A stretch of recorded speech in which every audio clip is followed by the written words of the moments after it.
everybody, welcome to a brand new MMA Roasted podcast. It's me, Adam Hunter. I'm here with Heather Jo Clark, beautiful fighter. You were in Bellator. You were in the UFC, Invicta as well? No, I'm not Invicta, XFC. XFC. Yeah. And then you had a pro boxing match. I did. I had two. Yeah. Against... One was Maya Stevenson. Yes. She's on The Ultimate Fighter right now. That was a draw, right? It was a draw. Yeah, okay. There we go. And then we also have Andrew... What's up? Andrew Montanez, a guy who has had pro fights. What up? He's also the head of Pluto TV's fight thing, and we're going to have a great show today. I want to thank our sponsor. By the way, we have Walt Harris coming today. Walt Harris is going to be on the show, as well as Darren the Damage Elkins. So we have a good show. I want to thank our sponsor, DM Brazilian Jiu-Jitsu Academy. Perfect place to start or continue your BJJ journey. Classes for adults and kids. Expert instruction by world champion head instructor Demetrius Mavraganis and his team of first-class instructors will help get you in shape or ready for your next competition. I know I need that. I ran 7 miles yesterday, and then I rewarded myself by eating a pint of Ben & Jerry's. Did you really That's run so dumb. 7 miles? Yeah, I ran 7 miles. That's amazing. Then I ate Ben & Jerry's. I ended up gaining weight. It's but like, your knee's better. That's good. knees better, but it's like being faithful and then having a threesome to celebrate. It makes no sense. But back to this. If you want group classes or private instruction, call them today at 310-800-5878. Or if you're near Lakewood, Long Beach, visit them at 5543 Woodruff Avenue in Lakewood, California, or go to dmbjj.com.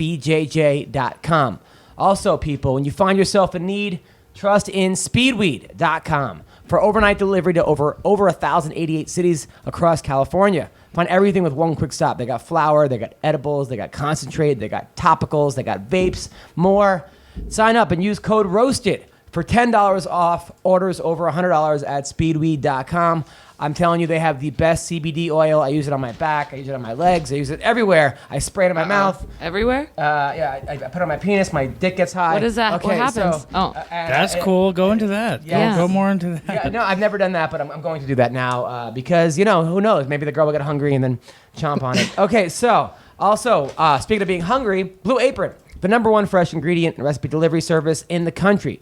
Their mission is to make incredible home cooking accessible to everyone, and they achieve this by supporting a more sustainable food system, setting the highest standards for ingredients, and building a community of home chefs. They've established partnerships with over 150 local farms, fisheries, and ranchers across the U.S., and as a result, their seafood is sourced sustainably. Under standards developed in partnership with the Monterey Bay Aquarium Seafood Watch, their beef, chicken, and pork come from responsibly raised animals. Look, cooking together builds strong family bonds. And research shows that Blue Apron families cook nearly 3 times more often. Me and my wife, we have Blue Apron night. We cook together. It's great. She wears nothing. Cook together or you cook? Or she cooks? She cooks. Okay. I watch and cheer her on. But listen, I'm telling you, it's affordable. They got variety. It's flexible. It's easy. It's guaranteed. Check out this week's menu by getting your first 3 meals free with free shipping by going to blueapron.com/MMA Roast. You love how good it feels, how good it tastes, and be able to create incredible home-cooked meals with Blue Apron. Don't wait. It's blueapron.com/MMA Roast. Blue Apron, a better way to cook. So, things are good. By the way, Heather, I've got to say, I had a show in Sacramento. It was, I think, 2 days before my mother had passed, and I was in, like, a funk because she was on life support, and I was, like, waiting to get the news. And I looked at you, and I was like, I don't know if I could do this. And you said, Adam, your mom would want you to go kill tonight. Have a great set, kill it. And that meant a lot because I was in a weird phase and you told me that. That just made sense. So I want to thank you. You're welcome. Then I went out and bombed. No, I'm kidding. It was a great show. Yeah, it was you definitely saw the pain in you. Like you brought it up several times within the show and was able to almost still people were like, whoa, I don't know, because you were able to show that you were hurting, but show that it meant more to you to be able to go out there and put on this amazing show for her and for everybody that supported you that night. And then thank you. Yeah, Thanks, it was great. It was great. It was great having you there. It was thanks, great. Adam. I appreciate that. You are a friend for life. And then last week was good. I was on ESPN. I was on Sports Nation. That was pretty dope. I had a great time with that crew, and with Marcellus Wiley and Sean Merriman and Michelle Beadle. Talked MMA with them. They were super fun. It was one of those things where I wasn't sure if I was going to be on it or not, and then I was on it, and then it was I couldn't believe how many people actually watched it. It was like, oh, I'm at a bar watching you. I'm like, it's noon. Like, why are you at a bar right now? But that was awesome. And they said they're going to have me back, so really happy about that.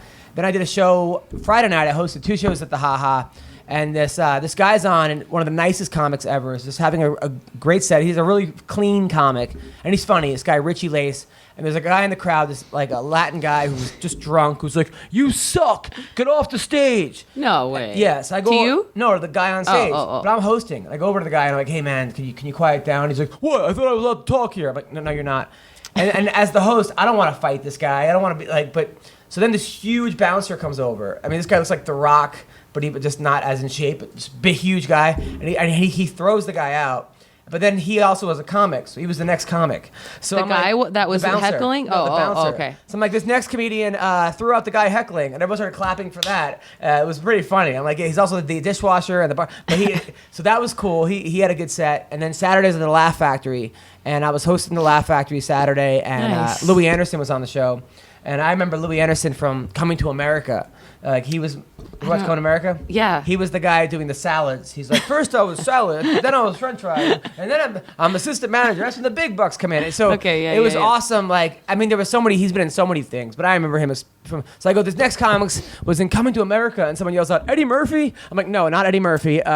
Louis Anderson. So I put him on, and George Wallace, another great comic. So that was cool. That was Saturday. And then last night I did Flappers, which was fun. But wasn't Dane Cook there too? Dane was on the show before that. So it was a good weekend. We're going to get into the fights. How are you doing? What's going on with you? Well, I just announced that I officially got released from the UFC, which was heartbreaking and continues to be kind of unbelievable. But everything happens for a reason, and so I'm just trying to keep my head high and look at what's available. So I've talked to a couple of promotions, and Invicta's definitely interested, and so that might be. It's a great opportunity. Invicta's great, and I might go there, or I don't know. I'm just kind of trying to see what's available. I really like the idea of going to Ryzen and fighting in Japan. I think that's like a bucket list thing. So we'll see. Could you make 125? I fight at 115. Oh, 115, right. I always think you're 35. So answer the question. What do you? You have big muscles though. Your muscles are bigger than mine and You are Andrew's pretty combined. jacked. What do you walk around at? Probably like 130 right now. 130. So okay, so you can. You can make 125. I mean, how hard do you make 115? It's not very hard because once I start training, 2 to 5 times a day, the weight comes off. Does Bellator have a 115? They have a few girls, but no, not really. I probably have to fight at 125. Well, they got a pretty good 125. They're held right now. I would say Bellator or Invicta. But the good thing about Invicta though is that you take a fight in Invicta and UFC calls you up because a lot of times girls have gone back to Invicta. I mean, look at Angela Hill. Right. So if I go to Bellator and get signed with them, then I'm kind of in that spot. So yeah, definitely I'm not quite ready. So I had no surgery like a year ago. It was actually a year ago today that I had my fight. Wow. In Mexico City against Alexa Grasso. So had surgery a couple weeks later after that for my nose, and I thought that my nose was better. So I just went to Sacramento 2 weeks ago and sparred with some of the girls there, and realized that my nose isn't quite ready yet. Really? Yeah. It's almost there, but it definitely got a little bloody in one of the rounds, and then it's been kind of sensitive since. So. I'm thinking maybe January or February or something like that. Give me plenty of time to kind of prepare correctly. And I'm still trying to figure out, now that I'm here in LA, do I try to do a camp here or do I go back to Vegas? I was, maybe even thinking about going up to Sacramento. So, just kind of exploring my options. Right now. You got Yeah. Sarah McMahon, you got Leslie's over there, you got Jamie Moyle, you got those 2 boxers that you brought to the show. And Cynthia Calvillo, right? Just Michaela. Jenny's in Colorado. Right. I mean, that's a good camp for girls right now. And Andrew, There's a lot of fun. With you? What's going on with me? Same old. Watching every single mixed martial arts fight possible. Just glued to my TV. Working here at Pluto. Gonna check out the Dime tonight, I think, Nice. For your show. There you go. Well, let's talk about some of the fights that happened. I just watch fights. That's really all I do. Let's talk about some of the fights going on right now. So the fights over the weekend, I have so many thoughts about these fights. I don't even know where to start. I think the overall theme of the night was you can't buy into your own hype. I think a lot of these guys, with Cody and even Joanna, they, it's like a comedy. Whenever I think I got this or I'm going to kill tonight or being result oriented, and you sort of forget what got you there, you get screwed. I get screwed. I end up bombing or having a bad set or whatever. I don't have as good a set as I could.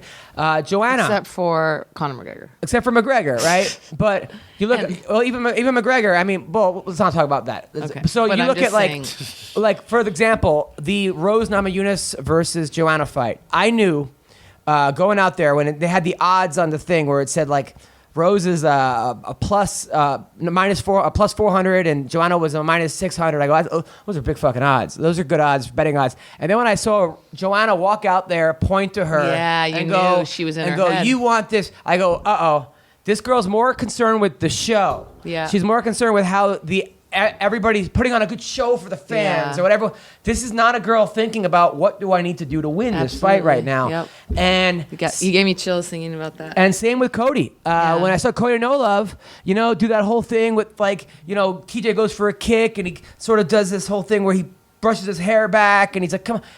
Showboating. I knew that's not what got Cody there. Cody did not used to fight like that. He did it in the Dominic Cruz fight. He did that one time. But when he was coming up, he was all business. Yeah. And I think that these, when it comes to fighting, I mean, we saw Anderson Silva when he started playing around too much. Yeah. And you get away with it to a point until you can't get away with it. Well, it's just taking your focus off slightly, and then that's what this game is about. Is about inches, right? And so, to me, it's like a barking dog, for instance. If a dog is like really gonna attack you, like it's gonna sit there and it's gonna wait and it's gonna kind of be ready. But if it starts barking, it's almost like it's scared. It's trying to get you. It's scared, so it's trying to scare you away. Yes, right. That's right. So, but it's a good analogy. Thanks. I like that. That's true. Right? So let's break down all the fights because that's just a general note. I think an overall note.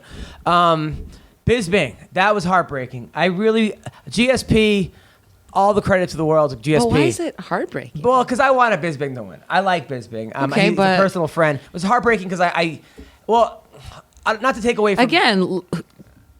What? He's a talker. He was worse than I think the three of them. But he didn't talk during the fight. He didn't talk going into the fight. Okay. He didn't fight. I mean, these guys were talking during the fight, which I guess if you're Nick Diaz or you're certain people that do that, and that's part of your strategy. That's one thing. But Joanna didn't used to do that. Yeah. She almost became a caricature of herself there. And same with Cody. He didn't need to do all that. I think that sort of lost focus. But let's talk about Bisping. Talk about GSP. I have never seen an athlete take 4 years off, go up a weight class, and do what he did. And, there were some pictures of GSP when he first came back, and he looked fat. I'm not sure if they were photoshopped or whatever. But when he weighed in, I was like, holy shit. This dude went up 15 pounds and somehow looks better than he did at 170. It was mind-boggling. And I think that the GSP that I remembered his last fight against Johnny Hendricks, that GSP was not the same GSP that came back. He had gotten better. Yeah. This was the best I've ever seen him look. Bisping fought a good fight. He tried his hardest. He landed some big shots. I would say he got outclassed by GSP in that fight. And at the same time, do you think he overhyped himself like that? Like we were just saying? I think that Bisping I think he took a little lightly. I think that he thought this guy has taken 4 years off and he's a weight class below me. And who wouldn't think that? I think that's logic. The only thing that I think that ring rust did to GSP was it just gassed him a little bit, just because of all the emotions that go into that fighting at Madison Square Gardens and just the adrenaline. I think he probably was a little bit like, oh shit, how the heck did I get this tired? But in terms of skill, the skill still came out just as. It was unbelievable. Well.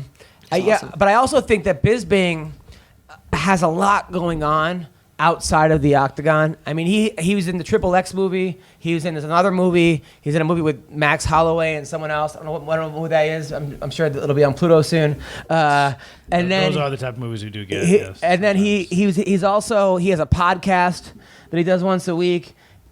He started posting gambling sites links on his Facebook, like, "Hey, use my code for." Oh, wasn't everyone doing that though? I don't know, but it just seems like he's got a lot of other things going on.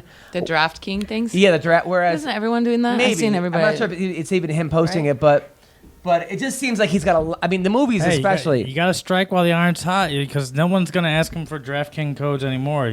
Well, that you do have to do that, but at the same time, I'm sure the press and all the stuff that he had to do for this fight is a full-time job. And then when you factor in the movies, and you he factor lives in in LA and stuff, he's and definitely it's distracted. There is, and he also has 3 kids. And he has a teenager. He's got like a little guy. I think he might have a daughter. He's got there's a lot going on, and I'm not making excuses for him. I'm just saying that maybe all that other stuff, you go, okay, I'm fighting a guy at 170 who's smaller, who's not active, and all of a sudden you're in there, you're like, holy shit, this guy fucking looks a lot hard. He hits a lot harder than I thought he did. I think he got surprised a little bit, and if they, he says he's not done. I don't know. I don't know where the UFC goes from here. I think that the UFC wanted this fight because, number one, the numbers make sense. You got MSG, you got one of the biggest ratings draws in GSP. You got Bisping, you have a good heel. I think that Bisping versus GSP versus Woodley would not do those kind of numbers. Also, you wouldn't have the heel as in Woodley versus where you have it in Bisping. But now what happens? I like to see Colby versus GSP. Who? Colby Covington. That they're not making that fight. I think it'd be exciting. A wrestler, what they want to do. But Colby's not just a wrestler. He would get outstruck by. But he's also the third-rate guy at 170 versus now a guy who's now the champion at 185. So is he going to come down or is he going to stay?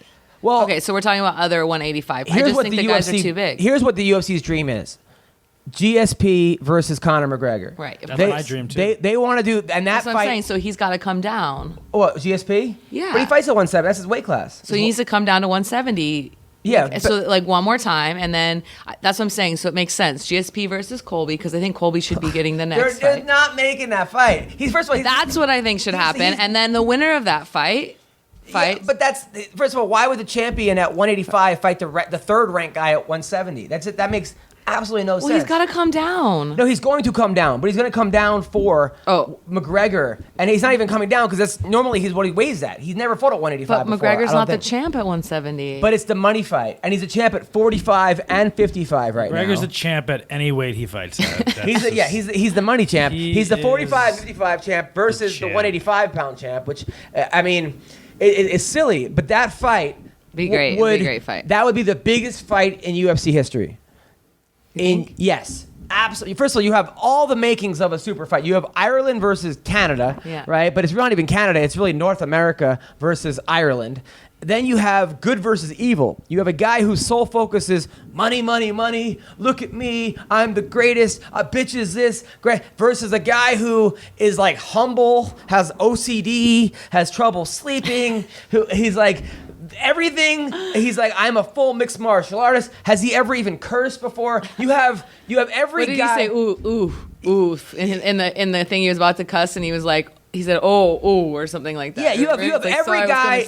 You have the guy that everybody's very proper. You have every guy that everybody who wants their daughter to date versus the guy who fucking bangs your daughter and will never call her back. Is basically what you have. Conor? Conor. Yeah, you have Conor McGregor shows up at your house to fuck your daughter. You're like, fuck, my daughter's getting fucked, and this guy's and it's gonna be coke filled threesome. Conor's been faithful to his girl their entire relationship. But there's some pictures on the internet that say differently. Wow. But what I'm saying is that you have good versus evil, and then also you have. No, I get your analogy. Who wins that fight? That's even more baffling because Conor McGregor. He wins that fight. How? Knockout. Really? I mean, Bisping. No, there's two ways it can either go he gets knocked out or GSP does GSP. You know, I think he has 3 minutes or so to put GSP away. I mean, does McGregor hit harder than? Is he hit harder than Bisping? I think he's more accurate, and I think his timing is much better. Yeah. I think his timing and accuracy are way better than Bisping's. Right. Bisping's not knocking people out. But he's knocking people down. He's hurt people before. Yeah. He stopped people. I mean, Bisping's like accumulation. Yeah. I think his accumulation. He's really good boxing technique, but Conor times it really well. George with that jab is going to get countered. That would be the first $100 pay-per-view. Southpaw, that jab over the GSP throws that jab. He's got to be careful. That would be the first $100 pay-per-view. That would be for the UFC. Yeah. Who do you think wins that fight, Heather? I don't know. I'm listening to you guys and I'm thinking, it's fun. Yeah, I don't know. I'm gonna have to go.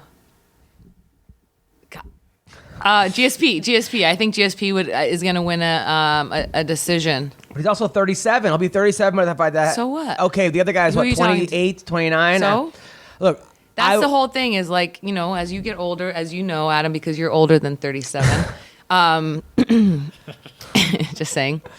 You learn how to be smarter. You learn how to do things just cleaner. Like he has, just like Connor has like those specialty coaches. He had Freddie Roach. Yeah. He's got, he knows what it takes to prepare himself. He's not wasting any time, and he's not distracted by all the things that Conor McGregor is distracted by. You're right, but it hasn't affected him except for the Nate Diaz fight the first time. It really hasn't gotten his way of being distracted. However, here's what's going to happen: Conor McGregor knows that him versus GSP is going to be the biggest fight ever, so he's going to say, "Okay, Dana, we'll make the fight happen. I want to be a partner in it." Well, that's what he's saying. Yeah, and then they're gonna look. If I was the UFC, and which I'm not, obviously, but if I was running it. Give the guy whatever he wants. Make him a partner because that fight would do so. The numbers would be insane, and boxing would be officially dead at that point. I mean, everybody would be talking about that fight, and it really would be an interesting fight. And I don't know who wins that fight. I know who I'd be rooting for, which would be GSP, but who do I think wins that fight? You can go back and forth. And it's one of those fights where people will be arguing to death who wins that fight because you got a guy who's got the best double leg in MMA history, who's not even a fucking wrestler, versus a guy who's got the best precision striking in MMA history, I think. Coming off a loss to Mayweather, but does that even factor into this? No. I mean, because it's not like you can watch Mayweather's fights and be like, oh, I'm going to do what he did, But, man, that would be a great fight. That fight would just be, you could have the undercard be, I don't know, just Ben Askren versus the guy who always rolls for heel hooks. Paul Harris. No, the other guy, the funny guy from Japan. No, the guy who the one that did Ryan Hall. Oh, yeah, Ryan Hall. You could have Ryan Hall versus Ben Askren 10 times. That fought Gray Maynard and that was frustrating. And I would still watch that fight. That was worse. That was a hard fight to watch. And he I wouldn't watch that fight. He should have won that fight. I don't think anyone won. No, Gray I know. didn't win. Hall should have won that fight. Why? Because he did more damage than. He didn't do shit. He just butt scooted. But if you can't figure it out. He butt scooted. That fight reminded me of like you ever play someone in like a video game where you can get that one move that keeps working over and over. I'm that guy in video games. I'm always that guy in video games. No. Yeah. Okay, let's not go there anyway. So- But he didn't win that fight. Okay, now let's talk about the Joanna fight versus Rose. So this fight, I was so happy for Rose. When I met Rose, she was super sweet. And Pat Barry, this is what happened. So she's walking to the thing, and me and my dad are watching the fight at the right across from the Laugh Factory. And I convinced my dad to order the pay-per-view, which he always, every fight, Sugar Ray Robinson. dadager. My dad, yeah. Dadager. They were back together. We're working together again. But every fight, my dad's like, Sugar Ray Robinson would have killed these guys. No matter what the fight is, Sugar Ray Robinson would have fucked everybody up. Okay. But if it's Stevie Miocic versus, Cain Velasquez and Sugar Ray Robinson would have beat both of them. Okay. So at the same time, but so we were watching, and I'm like, and my dad, he had a gambling issue in the past, so we don't gamble. It's so much fun, by the way, not gambling on these fights because I'm not beating myself up for making that one pick that would have. Anyway, I digress. So that fight, I remember Pat telling me the first time he held mitts for Rose. Everyone was doing like a UFC special on him. It was like a behind the thing, and they were all following Pat around. And he was in the gym holding mitts for Rose. And he's like, man, forget me. This is the girl you should be talking. He goes, this girl's got power. And we're talking about a heavyweight, champion kickboxer holding the mitts for a 159 woman going, dude, she's got pop. Yeah, she was like 17. And I told my dad that, I'm like, this girl's got power. She could win this. It was 6-1. He's like, I don't know. The other girl's so much bigger. I go, yeah, but they're counting out Rose. And I remember talking to Rose, telling me she was like a black belt in karate at age 7 or something, which she was then telling me it was stupid because obviously a 7-year-old trying to get a black belt. Yeah. But I'm like, well, there she is. She's got great jiu-jitsu. So cute. She's got great jiu-jitsu. She's got great karate, and she's got great power. And I was thinking the one weakness that she had was wrestling, which is why Carla Esparza beat her, which Joanna does not have. Doesn't have the wrestling. That fight with Carla was nothing about her skill. That was all mental. So after that, she hit her first time. I'm like, whoa. And my dad's like, oh, no, she'll get up. I go, you don't understand. This girl's got, power that can fool you. She kept the range so well. No, you've trained with Rose. Footwork is phenomenal. Did you think Rose could win that fight? Absolutely. I knew she'd win. Really? Yeah. Back on her page, and I was like, and I mean, I sent her a message like a couple weeks before. I was like, you got this. Like, and I respect Joanna. I follow her. I think she's a great girl and a great fighter, and nothing against her at all. But man, Rose, she surprised me from the first time I trained with her on The Ultimate Fighter. From the time I rolled off the mat and cut my eye. It was like she doesn't look like she's like super strong, right? But she feels like she's like cyborg. Like she's just come on. I don't know. I've never. Let's not go crazy. Okay, but I'm just saying like that's just because you look at someone like Cyborg and she looks really strong like that, and you automatically know she's strong. Where you look at Rose, you're like, she's so small, and she's, she has that no expression, and she's like emotionless. Yet, I'm telling you, it's like she's strong as hell. And she's not, and she's very focused. I remember when she was fighting the karate hottie, I went to the warm-ups, and Rose is sitting there hitting the pads. This was in Kansas City, doing completely focused, and Michelle is chasing around her baby, and I go, this is not what if I was her coach, I would be like, all right, your kid is adorable. We get you're a mom. Yeah. We all see that. Let's focus now. Yeah. And the thing about Rose is she stays focused.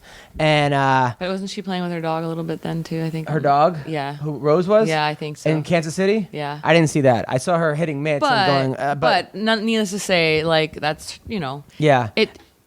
Everyone prepares for a fight different, Adam. So, but I agree. Like you talked about Joanna, kind of egging on Rose as she walked into the cage, and I knew Rose was in her head, and Rose did such an amazing job, like saving her energy and just staying composed. I mean, that's something that obviously I'm really working on in my fight. So I really was like noticing that about her this week, leading up to the fight.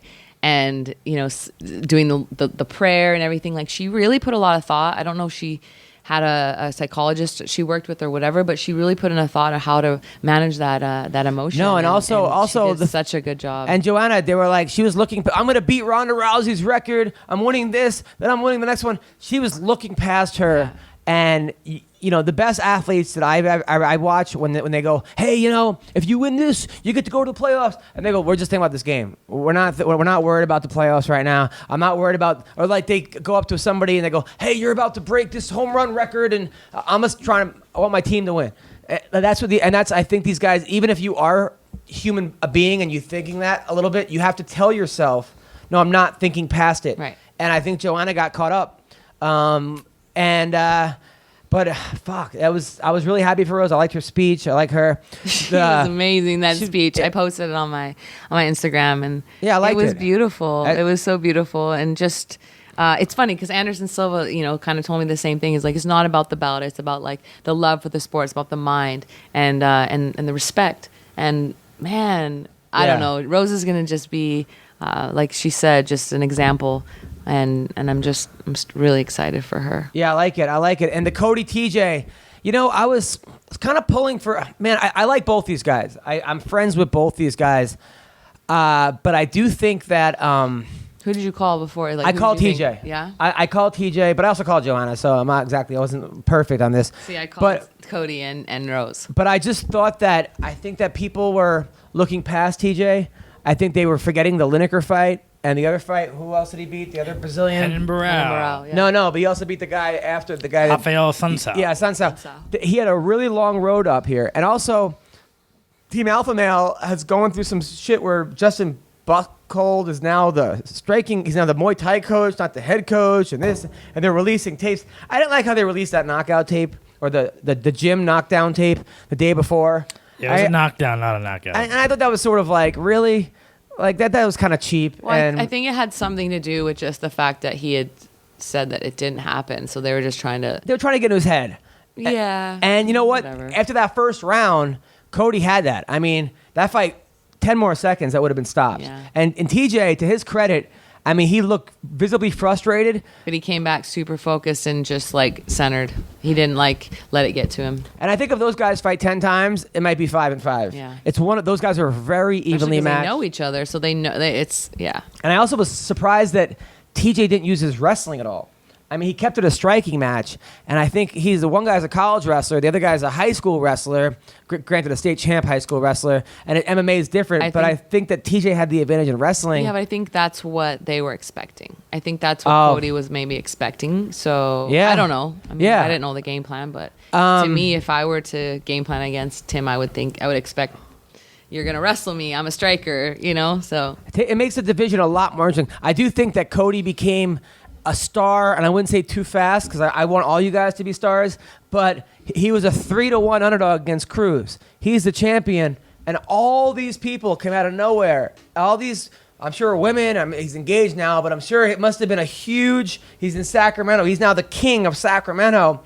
And sometimes, now Cody's going to realize who his real friends are and who his real supporters are, because a lot of those people are going to go away, especially if he loses again. If he loses again, forget about it. It's going to be him and 12 people and Team Alpha Male. But that's just this sport. That's just fame. That's just how it is. But I do think that Cody will be able to. I think TJ's saying Cody needs to now earn his way back up. And I think that's bullshit. I think they should get an immediate rematch based on that fight. It'd be one thing if you went out and just fucking smashed him in 30 seconds, but that was a very close fight. However, now the division's really interesting because you got Dominic. It was a close fight, but he finished him. So that's where I'm like, if it was a close decision, then it's like, it's controversial. Just like with Rose and Joanna, I don't think Joanna deserves she was a dominant champion, but. Oh, come on, no. She definitely deserves one. She won 6 fights in a row. I don't care. I think she has to fight one more fight or 2 more fights and then comes back. That's just how it should be. When you have I think when decisive knockout like that, like why? I understand if maybe you have a argument for Cody's position because he had only won one. He never even defended the belt. He just won the belt.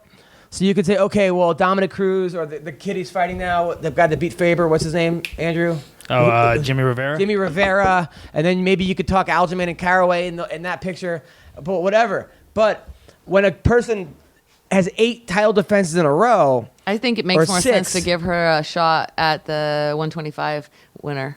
Who? Joanna. Come on. I think that makes more sense. But she's not one. She's a 115.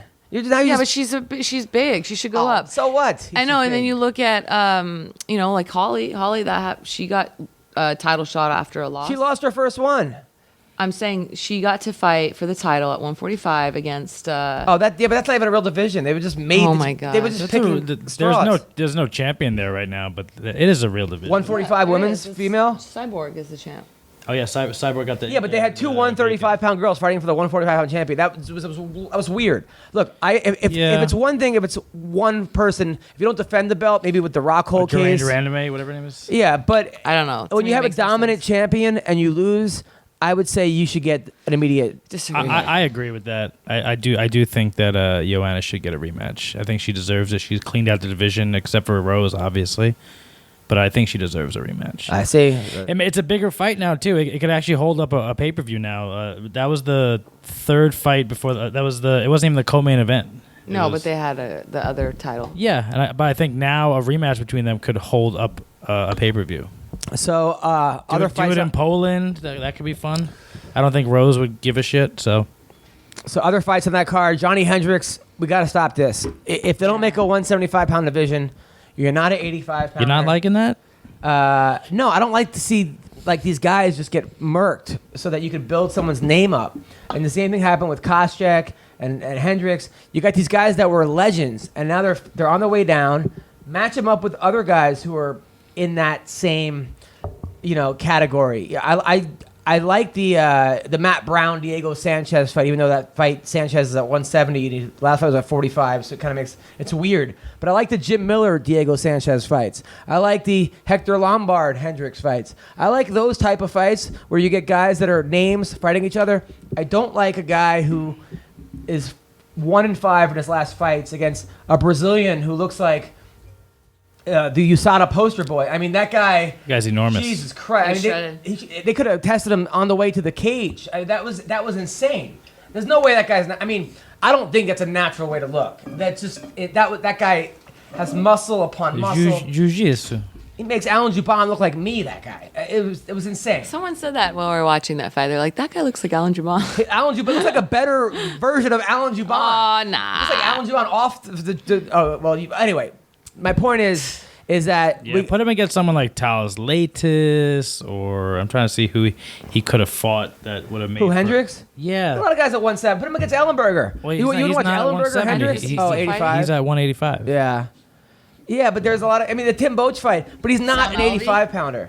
Who? Sam Alvey could have been good. Alvey would have been great. Alvey Hendricks? Yeah, that's a good matchup. Rashad would have been great. Fucking great. Wrestling match, yeah. I understand you want to build these guys in Brazil, but don't do it on the backs of fighters who really have no chance against them. Yeah, the guy that Paulo Costa, he too big, too dominant. But there's too much momentum too. The guy's 11-0, I think. So. At the same time, I don't think anyone expected that guy though. Oh, everyone did. The guy was. He's 10-0. He was 10-0, huh? Yeah, but at the same time, you have guys where that only 1-0 in the UFC, but still a beast. But then you have times where 2-0. A guy like Cub Swanson beats Korean Wonder Boy, and but Cub Swanson's better than. We're Hendricks sitting here was. going, oh, well, who could we give Hendricks a fight that he could beat? It's like, no, that's not what the sport's about. It's like, let's put on a good fight. Let's challenge each other. Let's let the best fighter win. Yeah, but they're doing it like competitive. You got to make fights competitive. And when you have guys like Yair Rodriguez, okay, well, if it's not BJ competitive though, then maybe he shouldn't be in there. Just like I mean, I'm not in the UFC anymore, even though I put on competitive fights with top 10 girls. Yeah, I know, but at the same time, they have name recognition. You want to give these guys a chance. You don't want to just cut them. No. If you don't want to. Do you want to give them a chance, or do you want to Yeah, it was a good opportunity for Hendricks to jump right back in there. If he beat that guy Paulo Costa, he's right back in the mix. No, I understand that, and there are like Gray Maynard beat Ishihara. I mean, there are times where the veteran does beat the upstart. Okay, but there's also times where you're trying to build a young fighter, and you throw in someone who's 1-5 in his last 6 fights, and you're like, okay, I get it. You're now beating a name. Now people know who you are, but you're also potentially giving people permanent brain damage. On what point? Adam, this is MMA. I know it's MMA, but are you going to put Ngannou? Putting Ngannou against Arlovsky is stupid. Why? Because it's you're keeping the one guy around because of the name factor, and because he still maybe has a chance. You don't want to necessarily cut him yet. And another guy's undefeated and 11-0 with 10 knockouts, and you know what's going to happen 99% of the time. So then it's up to the fighter to take that fight. But not necessarily, because fighters, I could ask Diego Sanchez tomorrow. Don't even try to. Cain Velasquez. No, and he would say yes. That's Diego Sanchez is very specific type of person. Well, I would say most fighters think they could beat anybody any given day. Well, and then that's what the sport's about. And if you can't take it, then what are you doing? It's at a certain point, sometimes fighters have to save themselves. I mean, you have to exactly. save, or you have to step in and say, you know what, this is not Johnny Hendricks' manager. Look at what's his name in fighting kickboxing, Bigfoot Silva. I mean, how many times are we gonna? He's fighting kickboxing. He just lost to some champion in kickboxing. He got knocked out by Rico Verhoeven, the Glory heavyweight champion, and it was so fast. They fought in China. 3 weeks ago. I get it.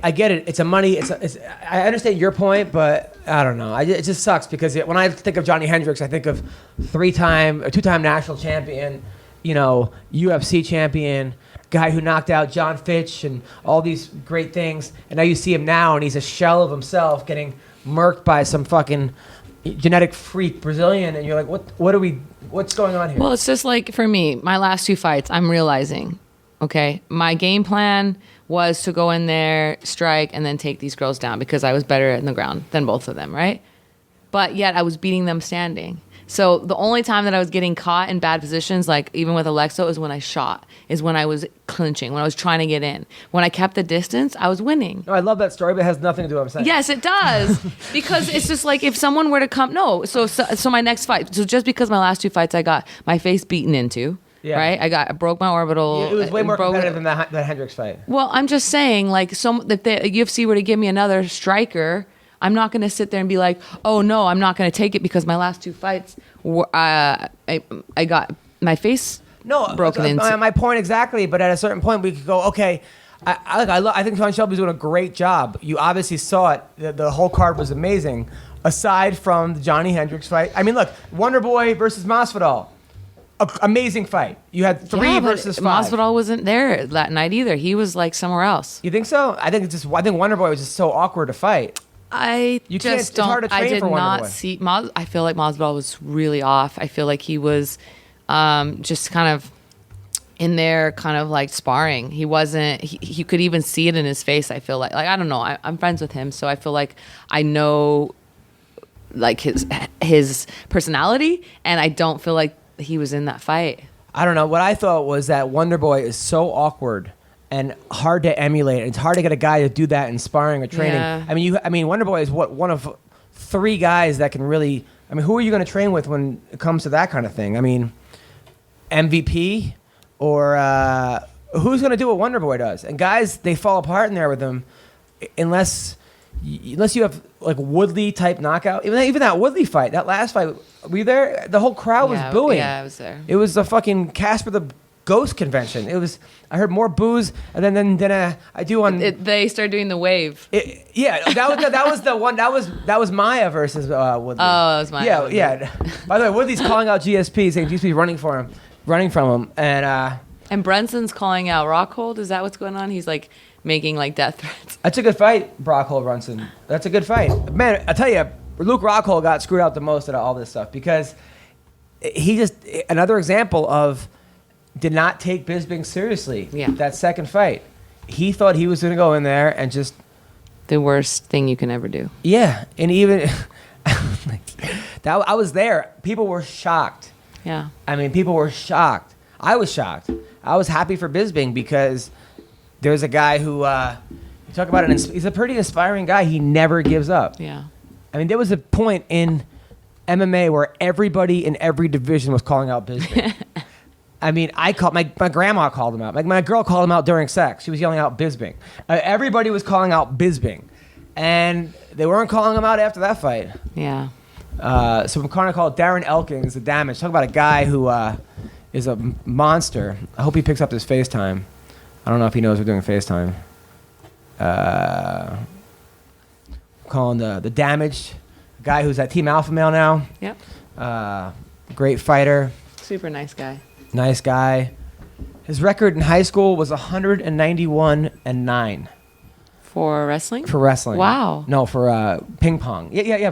Hey, Darren Elkins. What's up? What's Hi, up? Darren. Here with Heather Jo Clark. How are you doing, man? I'm doing good. See you. We were just talking about your high school wrestling. You were 191-9. Yep. That's amazing. insane. Yeah, I didn't know that. That's awesome.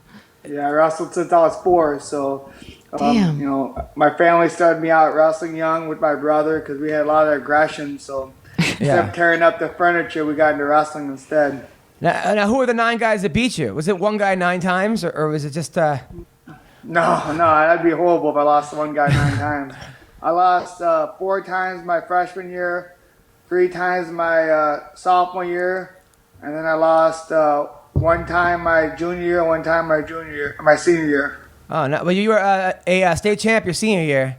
Yes. You were Indiana state champion, which I assume Indiana's probably pretty tough for tough guys in wrestling. Indiana. Yeah, well, it is, man. We had a good class those last couple of years. The guy that I beat in the finals, he went on to be a junior college national champion, a Division II.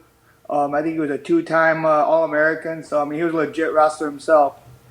Now you wrestled. Now you went to college, University of Wisconsin Parkside, for 2 years. Did you wrestle for them because you didn't finish? Yeah, I redshirted my first year. I had a redshirt record of I think I was 12-3 on opens, and then I started my second year, which is my freshman year, and I did pretty good. I went 29-9. I was one round away from going nationals that year. And, I beat the guy who, a couple All-Americans that year. I had a really close match with the guy who won nationals. It was just a long season, man, wore on my body, and I just didn't finish like I wanted to. And then after that, me and my wife, who was my girlfriend forever, she was pregnant. So I just dropped out of college and just got into pipe fitting and then got into fighting after that. Now your college coach must have wanted to kill you though. Well, oh yeah, he didn't. He was mad about me, but I mean, it is what it is, man. Life gets in the way with life sometimes, you know. I mean, you had so many amazing fights. I was at that one fight against Mirsad Bektik, and that fight, I was in the front row watching that fight, and no offense, but he was killing you. He was, and I'm like, I'm friends with Mirsad, and all of a sudden you came back in the third. It was like every Rocky movie combined. Yeah. I mean, that's great. That was insane. That was a good fight. I mean, like I've been telling people, you know, I dug deep, man. Seen Satan himself, I dug so deep for that one, you know. Try to stay calm, and he gave me an opening, man. Luckily, I took advantage of it and came out on top. Now, I mean, what are you telling yourself? Because, like, when you go back to the first round and are you like, fuck, I'm getting killed right now. This is not how it's supposed to go. Like, what's going through your mind? You know, I'm going through the first round. He caught me with like the fucking first elbow he threw, and I was bleeding everywhere. So, you know, when you're in that position, you're just not sure how bad the cut was. So I was just hoping that the doctor wouldn't stop because of the cuts. And then, you know, I'm trying to see, and it was a lot of emotion, man. I was trying to stay calm as possible. I started getting things going in the second round. You know, I was stopping some of the takedowns, scored a takedown myself, and I started, you know, moving, and I felt like he was breaking. You know, he was putting good pressure on me, but I just kept on pushing and pushing and pushing. And when he came to the third, man, he took me down. I just felt like he was gassed. So I waited for my opportunity, and I scrambled as hard as I could, and I hit him as hard as I could, and luckily I kicked him right in the face. It was amazing. I was like, it was one of those fights. I was so happy that I was so happy for you, just because it seems like every one of your fights, like you come from behind more than Anderson Cooper. You know, you're always coming back. In fact, you actually beat her ex-husband. What's his name? Diego Brandao. That was the fight. That was a good fight. That was the fight when I saw because everybody was scared of Brandao coming off the Ultimate Fighter. People were like, he had this thing about him. People were like really scared of this dude. Yeah, he's got power. But then he fought you, and I remember like thinking, man, he's like, I think Rogan was saying, I don't know, man, this Elkins kid, he's a country, he's not going. This guy's seen this before. I mean, was that, you think, the turning point of your career? Yeah, I think that was the turning point. The one thing I always do is I put a lot of pressure on people. You know, I'm not the most athletic guy. I'm athletic, but I'm not the most athletic guy in the division. But toughness and, you know, this grit, that's where I'm at. And if I can endure usually the first round, dude, the second and third rounds are usually mine. And people hit me and they think they're going to put me away, man, but I'm standing right in front of people, and it really frustrates them too. You know, they hit me with everything they got. I'm still standing. I'm still coming at them, and it really frustrates them. Yeah, especially Diego coming off like knocking everyone out on the show, and he was just, I mean, that's when we were together, so it was like he was just on a different level. But I think it definitely, that loss with you two put him, you know, made him realize what, I mean, he's gone up and down. Terms during that fight? Was he like, that damn white country boy? Like, no. I don't blame him. Now you're at Team Alpha Male. Why did you decide to go there? You know, I needed a change. I was at like a turning point in my career. I wasn't sure if I was gonna even keep fighting anymore because I just felt like I wasn't fighting good anymore. I felt like maybe the fight game was starting to pass me by, and you know, my wife told me, hey, you know, maybe you should just try changing camps up. You know, you need to evolve. You're not evolving anymore. And I chose Alpha Male because, hey, I like the guys here. I always got along with Faber. I got along with Mendez, even though we fought. Joe Benavidez and all them guys. And it kind of had the same style as mine, but I felt like they were just going to add things instead of trying to change my whole style. Were you surprised with what happened with Cody and TJ? I mean, going into that fight, I mean, those guys are both high-level fighters. I mean, I knew that they could both knock each other out. So was I surprised? Not surprised. I didn't want to see it go down like that. I thought Cody was going to put him away in the first, and then the bell rung, and then, you know, just changed in the second round. So, I mean, that's what happens in the fight game, man. When you have two, you know, dangerous strikers like that, it just takes one mistake, and it's a game changer. Now, what's going on with Team Alpha Male as far as the coaching goes? Because I heard people said that Justin Buchhold, who's a great coach, is now the Muay Thai coach, and You guys have a coach? Is Kevin Spacey trying to coach? Like, what exactly? What's going on at Team Alpha Male? Give us the scoop. Well, I mean, since we got the new gym, Faber just wanted to do a different direction. You know, he wanted everybody to kind of be more involved in it, and so he wanted everybody to be like a head coach. So he has, you know, Chris Holdsworth runs practice sometimes. Danny Castillo runs practice sometimes. He runs practices sometimes. So we have a lot of different coaches doing different things because they're all good at different things. And he went back home to Alaska for a little while, for a couple weeks. And when he came back, Faber told him about that format, and he really didn't like that format. And Faber wanted him still as one of those head coaches. He wouldn't be the head coach, but one of the head coaches. And I think he felt like that's something he didn't want to do. So as of now, I think he's just going to stick to teaching them Muay Thai and helping out fighters that are getting ready for their camps and work with individual people. I could see both points. I could see why he would get upset about that. I could also see Faber's point of like, no, you know, it's hard when you don't have like one. Plus, he's still fighting, right? Well, Justin. Well, he had a fight, but is he still? He fought in Alaska. I don't know if he's gonna fight, you know, at any time soon again. But I mean, that's up to him. I think he kind of goes back and forth with it. And I think for him, man, it's just they both have good points, like you said. I mean, Buckles, I thought was doing a great job. He's worked with me a lot. I enjoy working with him, but you know, it's something that Faber thought he wanted to change it. We got more sponsorships for the gym, so he had more money, so he can interpret and pay more coaches to do this. So I mean, they both have their good points, and you know, at the end of the day, it's Faber's gym, and I can understand that he's got to do what he's got to do. Right. Now, you've been with the same girl since high school? Yeah, we've been with each other since sophomore year in high school, so about 16 years now. Wow. That's beautiful. Now, Yeah. And she let you get that horrible tattoo? Huh? She let you get that tattoo? Yeah, definitely. I mean, Nice. what the hell? Nice. I mean, I'm not getting any prettier, that's for sure. No, I have. It's a crazy I told her tattoo. for better, when we got married, better for worse. She just didn't realize that worse was coming sooner than later. That's awesome. That's beautiful, man. So she was with you at the beginning. So you can't say, you know, you only want me for my money or you want me because of my fame. She was there when you were a sophomore in high school. I mean, you were 20 back then, but still, that's Something like that. No, she was driving. I tell her story all the time. She was driving me to school. You know, I didn't have a car when we first met, and she had her license before me. So she was driving me to school. So that's a good sign, you know. That is a good sign. That's beautiful. See, romance still exists. You got to meet someone on like. Do you guys meet on like a farm or farm? Like, where did you guys meet? No farm, man. I mean, School, I right? like the farm life, but no farm. School? You guys met at school? Now you're Yeah, we ranked met at number. school. No, I We got met you at ranked school, number 9 We in the had the division. same class together. That's how we met. In class. He's talking in about class. Yeah. Oh, cool. Yeah, we Nice. met. He thought it was like we had a Christian. computer class, and she was really good at computers, so I'd always call her over to help me out, and we went from there. There you go. Look at you. Look at, Oh, yeah. I like it. I like it. Now, I got you ranked number 9 in the in the division. Who you fight next? As of now, I don't have anything booked, but it sounds like I'll have something booked here shortly, so hopefully I'll know here in the next couple days, actually. I mean, you've won 5 out of 6. You just beat Dennis Bermudez. Like, why are you ranked number 9? It seems like you should be way higher.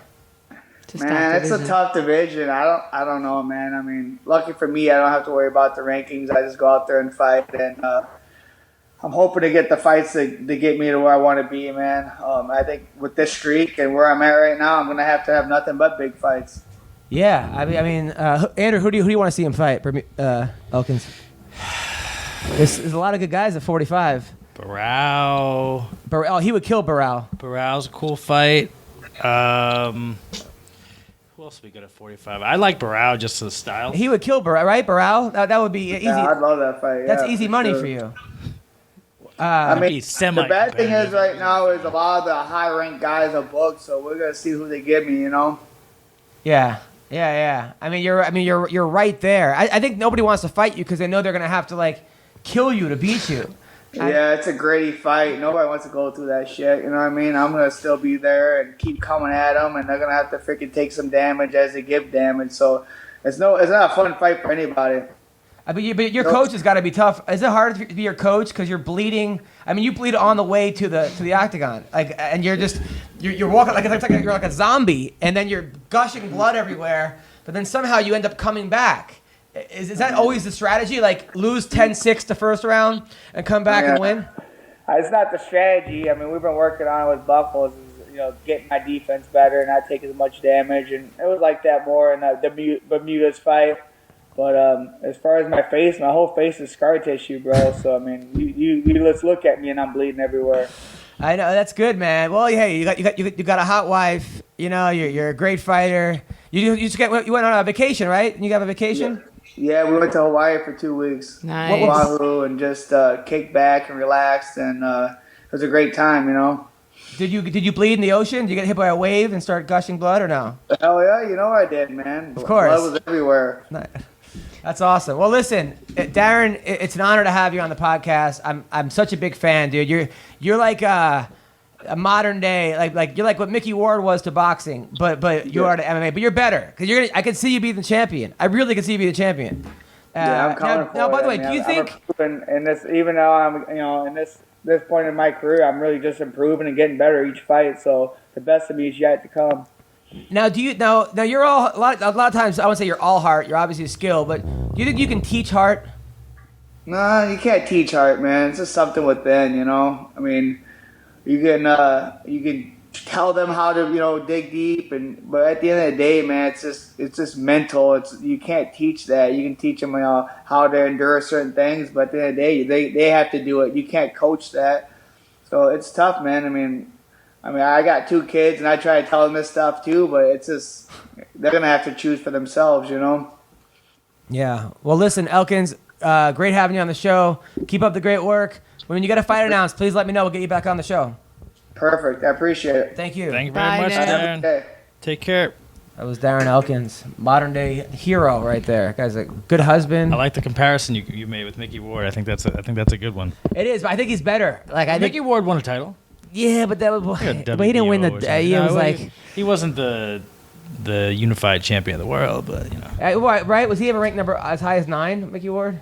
Yeah. I think there was a period of time he was top 5. All I know is that Ward Gotti. That was on my 21st birthday. It was Arturo Gotti versus Mickey Ward. And my friends were like, "I'm like, guys, come over." They don't like watch boxing.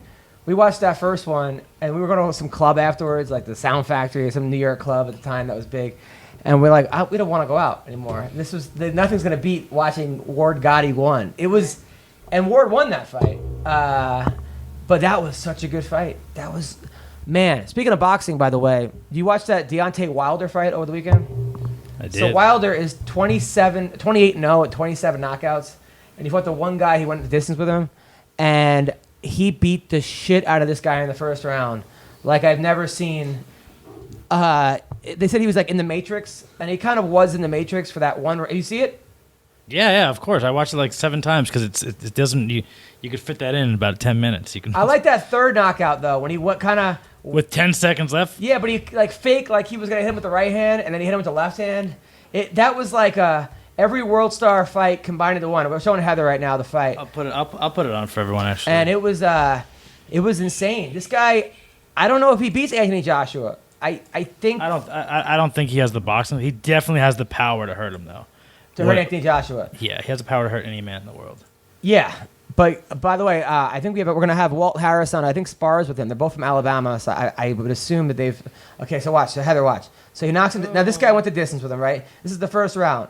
He goes the distance in this fight or previous fight. The only guy to go the distance with him, 2 or 3 fights prior. This guy looks out of shape. Let's call a spade a spade. Does he have a scrunchie? What is that in his head? I think he's like duct taped his hair together or something. Yeah. So that's one, right? At this point, they could just stop. 34 seconds left. They could stop it after the first. His hands are completely down. Boom. I mean, he's just embarrassing him at this point. 2, right? Just knocked him off balance with that and one. they bring him. Now just stop the fight at this point. If you're a good ref, you say it's over. He's not really hurt though. He knocked the two shots were off balance. The way he looks when he gets up, he's so mad. He dropped his ice cream. He's right. so annoyed. His face. He's like, maybe that's why. Maybe that's why they let him up. And then look. Then Wilder does this again. 7 right? seconds left. Hands are down. Runs over. Boom. Oi. And then that's the fight right there. He kneed him in the face at the end though. Look at him bent in the road. Yeah. Oh my gosh. Yeah. Poor guy. Yeah. Oh man. So that was Deontay Wilder. It wasn't pretty for Stavern, man. No, it was not. It was not a good. No, he fight did for much better the Stavern. first one. Definitely, the Areola His fight's much better. knees. Yeah, it was bad. Is that It was yoga like- position? No, it was in that like how when you like do the what is it, the Limbo. Yeah. Yeah, no. The championship That limbo was move terrible. right there. I'll tell you one thing. It was crazy about Showtime had that fight starting at 9:00. At 9:10, they were playing movies. That was. I hit up Mauro Ranallo. I'm like, short night, huh? Yeah, no. Getting your check, get in, get out. Man. But that's what they want. They need boxing needs a heavyweight star. Is Wilder the guy? Maybe. I think it's gonna be the winner of Joshua and him is gonna be the star. It's gonna be the star. Yeah. Yeah. Someone needs to unify that belt. It's too long. My phone. We got to call Walt pretty soon. Yeah, but that was awesome. Walt Harris, who fought this past weekend. Yeah, who people are okay. We'll talk about that fight before he gets on. So I think Joe Rogan saying it was a cheap shot made everyone very upset. Where the ref, he didn't know, in my opinion, that he needed the guy low. I think that maybe he thought he hit him in the body. Sure. He was hurt. Then he kicked him in the head. Then they stopped the fight. If Rogan doesn't say that's a cheap shot, I don't think Rogan's very influential because he's an amazing. He's like the most influential guy in the sport. And he's the best commentator there is, probably ever in MMA, right? But yeah, he's got to be up there. So, I would say he's but if he says something, you're gonna listen. And I think that the ref should have actually separated them. You fight till the ref stops you, and you can't really blame Walt Harris for throwing that kick. When you see a guy walking away from you, you're in the moment. But now everyone hates him and everyone's mad at him. So we'll talk about that. I don't know if I saw it. Yeah, that was the OSP fight. Corey Anderson is the guy that I felt bad for because he won the first 2 rounds. I mean, he killed him the first 2 rounds, and then OSP just has that game-changing power. He's an interesting guy. I met him at the summit when like a few months ago or whatever, and like we're talking about mouth guards because I was there with Guard Lab, and like he starts telling me about how basically he's just a genetic freak and how he like he was just it was funny. He's a genetic freak. Yeah. He absolutely is. And he knows it. But he also has that game-changing power. But my opinion is this: if you're Corey Anderson and you're up 2 rounds to nothing against OSP, basically wrestling him, stall out that round. Like, don't let that guy back in that fight. Easier said than done.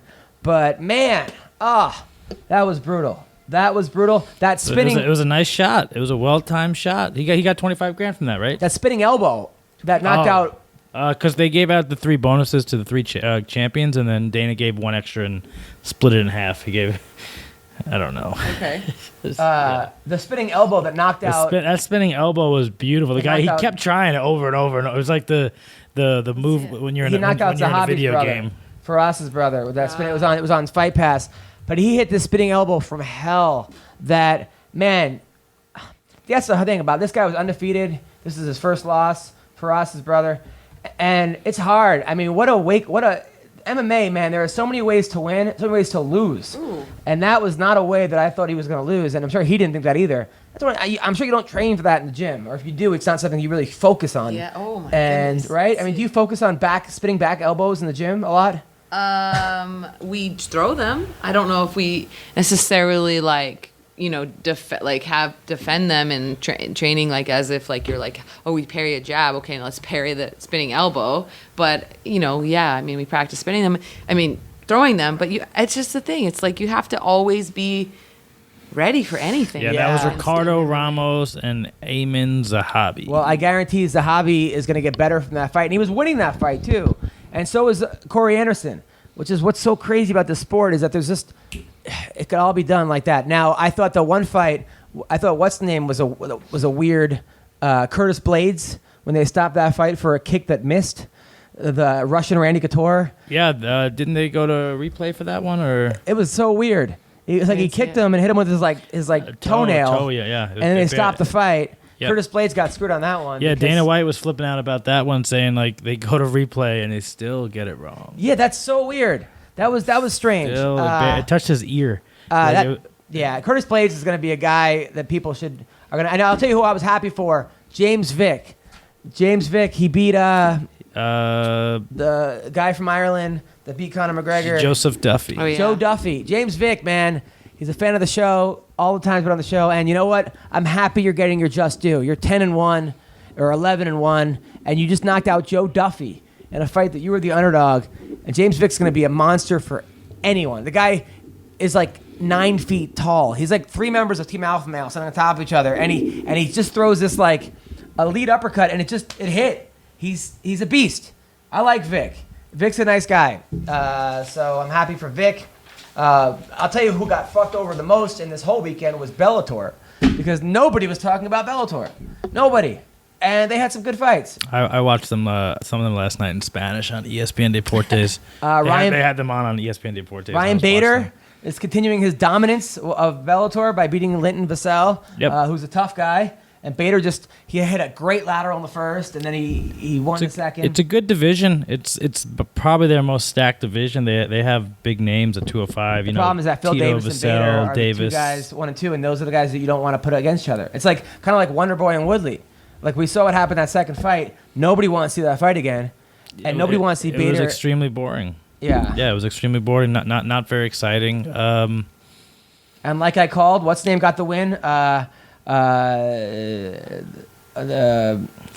Awad. Yeah. I said that guy has no business. Over Freeman, Zach Freeman. Yeah, He's good. Who? He trains at Extreme sometimes. Saad? Yeah. He's a nice guy too.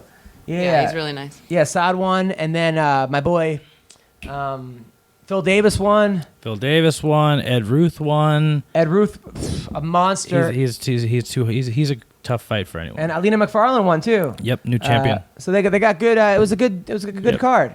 So we are gonna call Walt Harris right now. I like Walt Harris, but yeah, Bellator. They got to figure out when. It's just fucking weird. They have like 19 weeks in a row where there's no fights, and then everybody fights in the same week. It's like I mean, what's name won in World Series of Fighting or PFL over the weekend? Lance won. Mm-hmm. Yep. They did no promotion. That was a cool looking fight card. It was in Washington D.C. and it was like a black tie event, I think. Yeah, did anybody know about that? It looked cool though. People that were there were watching other fights. They were on their phone. No, it's just so stupid. Yeah. There was like 8, but after the McGregor fight and before it, there was like 6 weeks where nobody. It was nothing. I couldn't even watch. And then all of a sudden they're like, UFC biggest fight card. Well, let's put a Bellator from Penn State in the World Series. What's going on here? Those guys need to stop doing that. They're crushing themselves by doing that. Bellator or World Series? Both of them Or by doing fight cards the same weekend as UFC. No, it's. I guess they do it on a Friday, but still, Yeah. I guess it's something to do after you watch Cops on Spike, but the thing is, it. But they see the UFC, the schedule. They see schedules. They go, okay. I mean, they're pretty. We know New Year's Day, December 3rd, there's going to be a fight card in Vegas, right? We know that's going to happen. Sorry. What are you laughing at? Just because I remember one year on New Year's Eve. In Vegas. Oh, we got stoned, and yeah, me and Heather hung out one day on New Year's Eve. It got way too high, and it was crazy. We kept driving in circles. It was like You were high driving? I mean, I don't know. We had an automatic car. I was medicating because yet. I had ACL surgery a few weeks before. Yeah, and it was then the cop was like, we're like, hey, do you know how to get there? And then all of a sudden, like this cloud of Yeah, smoke. we stopped for like 3 different times asking directions, trying to get to the hotel, but we couldn't get in because it was closed, right? Yeah. And then every time we stopped, somebody had to say something about how great the car smelled. We got. So what does Adam do? He pulls over to a cop and asks for directions. It was like a after the rent-a-cop. 3. No, it wasn't. Oh well, the cop got so high he forgot to give us a ticket. Then we That's get how high he out was. of the car and we're walking. I'm crutching down the parking lot, and like people are like saying shit to us as we're walking down the hallway. Like, dang, who smells so good? No, and then like Heather couldn't walk, right? So Heather's like, we called like, hey, can you get us A wheelchair, because you made me walk like 2 miles on my crutches through everybody inside the casino. So then we're like at Sugar Factory, and we're like, oh, maybe we can get a wheelchair or something. So we called to get a wheelchair, and what did they bring? They brought one of those things where you Luggage cart. A luggage cart. So we put our But they on the wouldn't luggage let cart. us. Yeah. But he wouldn't let me sit in it. Yeah, so we ended up crutching back. It was brutal. Unbelievable. I'm sorry to My hear. arms were really strong at that time. I'm sorry to hear that, guys. So we're gonna call Walt Harris. Transition. Thanks, Andrew.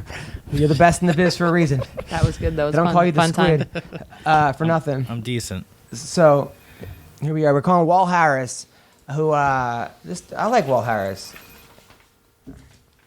You know what I want to find out? If he got more money to fight. I pulled up the pay before, right before we got to do phone calls. GSP got 2.5 million. Really? Really? Yeah, flat pay. 2.5 million? 2.5 million. And what did Bisbin get? I think it was in the 500 range. Wow. Yeah. Wow. No Walt. That doesn't sound No right. Walt. No Walt. Let's try him again. Call back.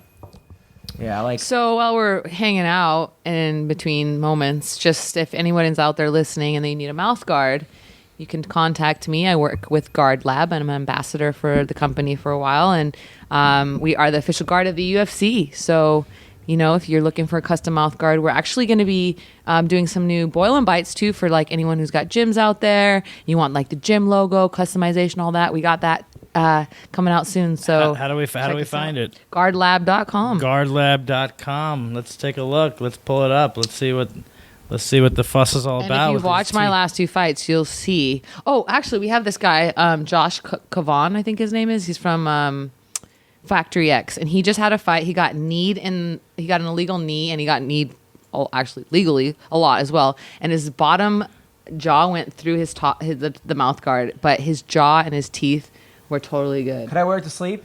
We have a sleep guard too. Because I grind my teeth at night. We have a sleep guard. So normally you go to the dentist. How much they charge you for a sleep guard? $300. We charge $99. New sponsor.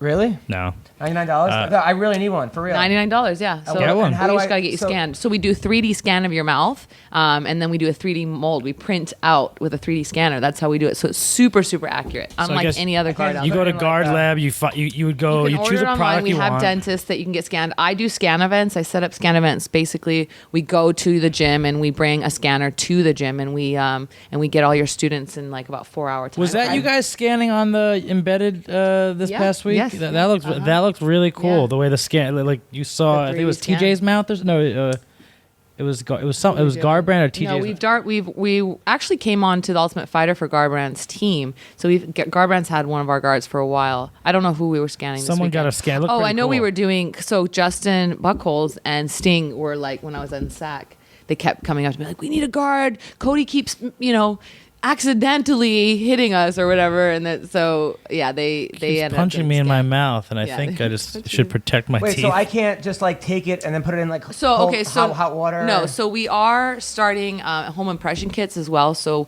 we'd send you a home impression kit, you put it in your mouth, you make the mold, and then we scan the mold for you. That you send back. But I'm gonna have some events out here soon, so Yo, Colby, what's up, man? Hey, what's up, man? I'm doing the podcast, and our guest just canceled. Can I call you and let's do a FaceTime? Hi, Colby.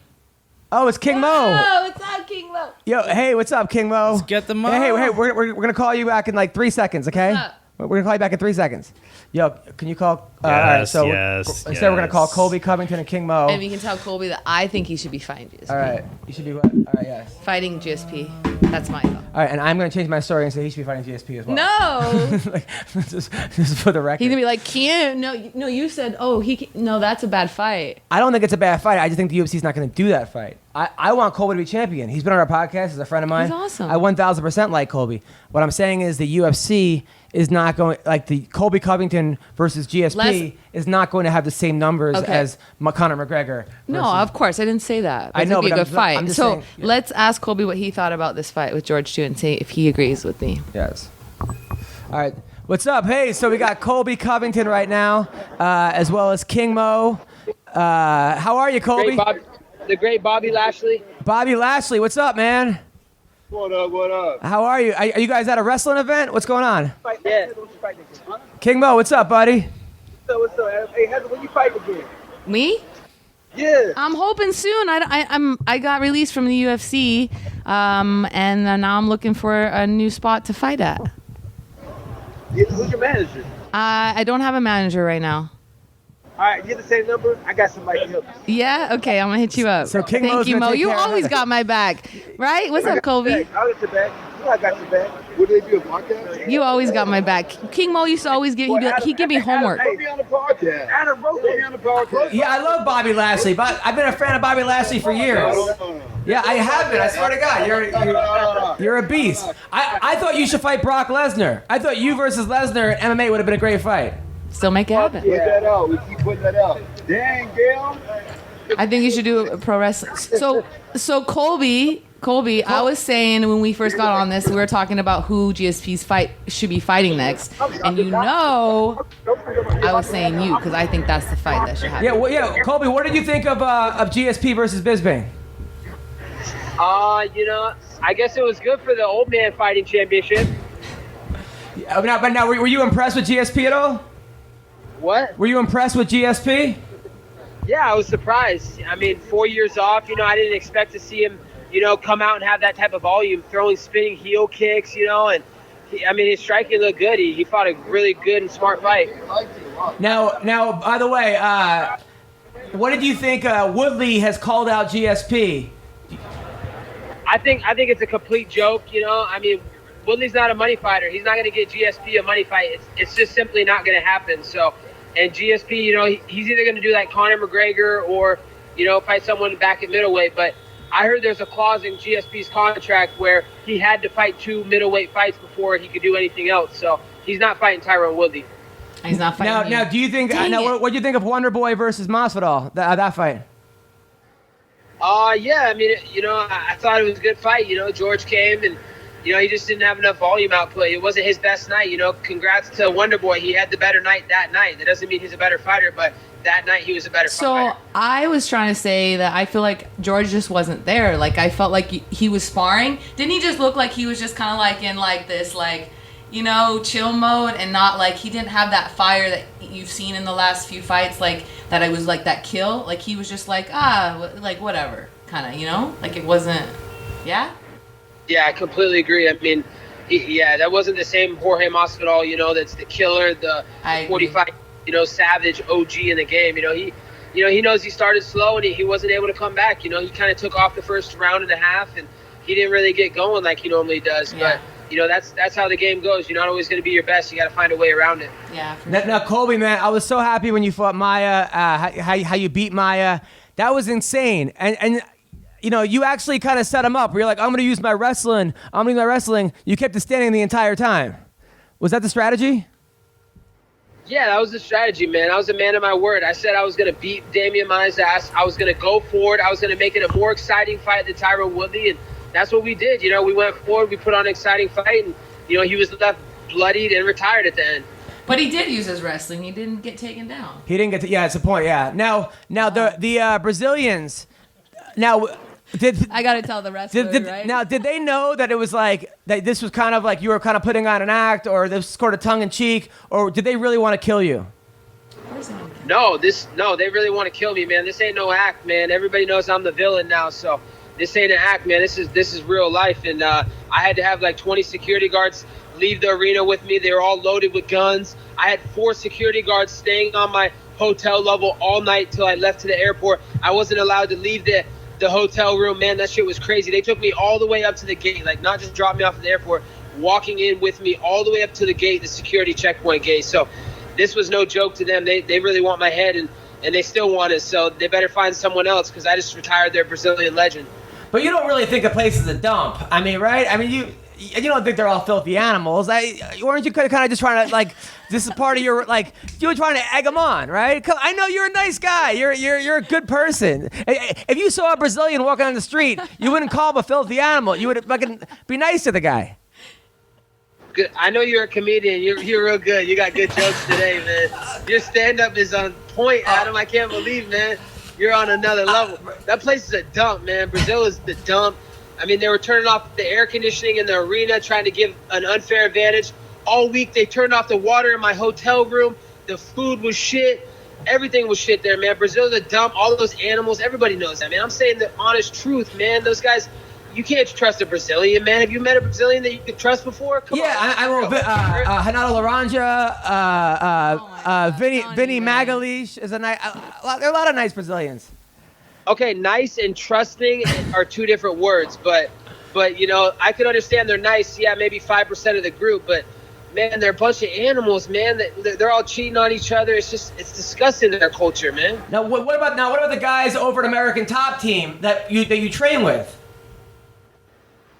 Oh man, what about them? You know, there's a reason they left Brazil. That place is a dump. They left Brazil because they wanted to come to America.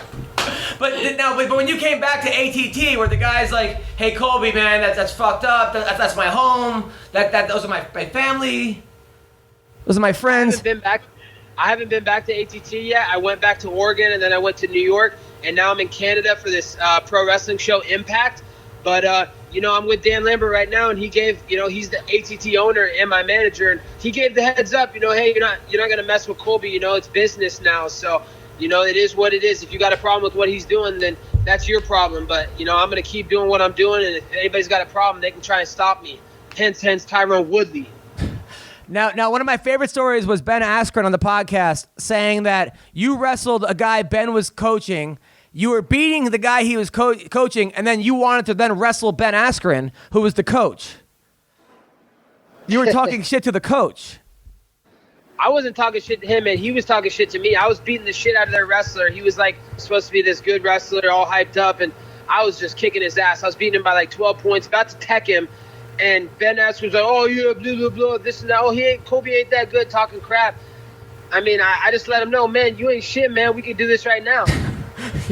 At least you're consistent. Now, okay, so what happens if you don't get that fight? Well, because obviously, Colby, you know, I'm a believer 100%, and I want you to get that fight. But what happens if you don't get that fight? Who are you going to go with? Who do you want to fight? You know, I only want Tyrone Woodley. Okay. First quarter of next year, St. Louis, Missouri. Tyrone, the chosen bitch, Woodley versus Colby Chaos Covington. It needs to go down. There's no other fight to make. I'm next in line, man. Anybody can deny me. I just beat the shit out of Damian Maia worse than Tyrone Woodley did, and I did it in 3 rounds. Tyrone Woodley is next. There is no other fight. Now, somebody was saying in studio at Fox Sports, they were like, well, I think Woodley's better everywhere. And I was talking about that. I'm like, maybe he hits harder.